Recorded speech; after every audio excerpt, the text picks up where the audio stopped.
નેતૃત્વ ઉર્જાવાન અને પ્રતિબદ્ધ એવા મહેશભાઈ સાહેબ, તમામ શિક્ષિકા બહેનો, શિક્ષક ભાઈઓ, જેઓએ આ તમામે તમામ કૃતિને કેટલા દિવસથી આ તૈયાર કર્યો છે સાહેબ, કેટલું મોટિવેશન આપવું છે. મોટિવેશન જ જરૂરી છે અને અહીંયાથી આદરણીય મહાનુભાવોએ પણ આ કૃતિઓને ખૂબ જ પ્રોત્સાહિત કરી છે.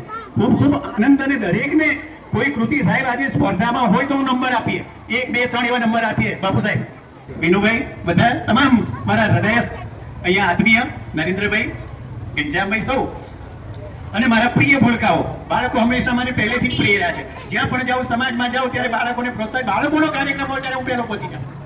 એટલે આ નાના નાના ભૂલકાઓનો જે આખો પ્રતિસાદ, જ્યારે કૃતિઓ રજૂ થઈ રહી હતી ત્યારે અહીંયા કૃતિ રજૂ થઈને સામેથી અહીંયાથી જે રિસ્પોન્સ મળતો હતો, જે જય જય શ્રી રામ ને જે પેલા જે અહીંયાથી કૃતિઓ રજૂ થતી હતી ને સામેથી જે બધા ઉત્સાહથી જે બધા નાચતા હતા, કૂદતા હતા, બસ આ જ છે મારા માટે. આજના કાર્યક્રમ માટે 2 શબ્દ મળે સાહેબ: સ્મિત ખીલે ત્યાં સૂર્યોદય.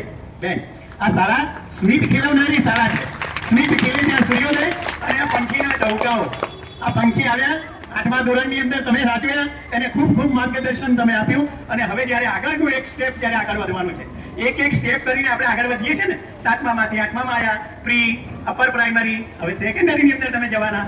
પેલા નરસિંહરાવ દેવેતિયાની જે કવિતા યાદ કર્યું, પ્રેમળ જ્યોતિ તારો દાખલી મુજે જીવન પંથ ઉજાડ. આ બાળકો એમના કેરિયરની અંદર એમના જીવન પંથને ઉજાડવા થઈ રહ્યા છે. ત્યારે વિદાય ભલે હંમેશા અસ્મિત હોય કે પંખી આવીને ઉડી જાય તો પંખીના માળા જ છે તો બધા, પણ એનું જે ઘડતર થાય છે ને શાળાની અંદર, શાળા બીજું ઘર કહેવાય છે, તો એ શાળાની અંદર જ્યારે ઘડતર થાય ત્યારે એ ક્યારેય એના સ્મરણો ભૂલાતા નથી. આજે કઈ નાની સૂની વાત નથી. આવા કાર્યક્રમો, એમાં વાલીગણ અહીંયા મોટી સંખ્યામાં ઉપસ્થિત છે. તમારા બાળકોને હંમેશા પ્રેમ આપજો.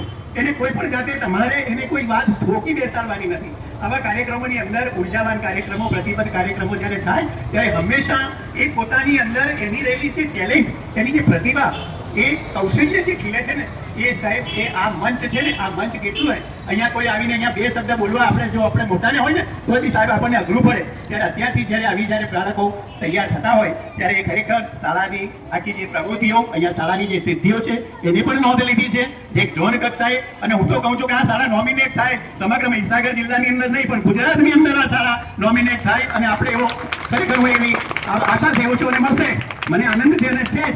એટલે ખૂબ સુંદર રીતે આ શાળાની જે કૃતિઓ છે, 13 જે કૃતિઓ, અને શ્રી રામદયા ગરબા કલાકાર, એનો અભિનય જે થયો, બાળકોને જો ઇનામ અપાયું, દુર્ગાનું સ્તોત્ર રજૂ થયું, તમામ કૃતિઓને કોઈ જ જો નંબર આપવાનો થાય તો કોઈ પણ નંબર આપી શકાય એમ જ નથી.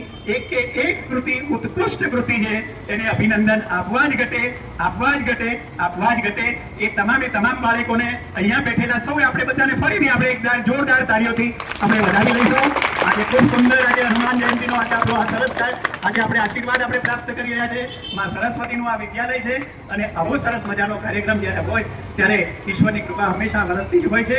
તો આ રીતે ખૂબ સુંદર રીતે આ કાર્યક્રમ આજે થયો છે. એટલે વચ્ચેથી વિરમું છું.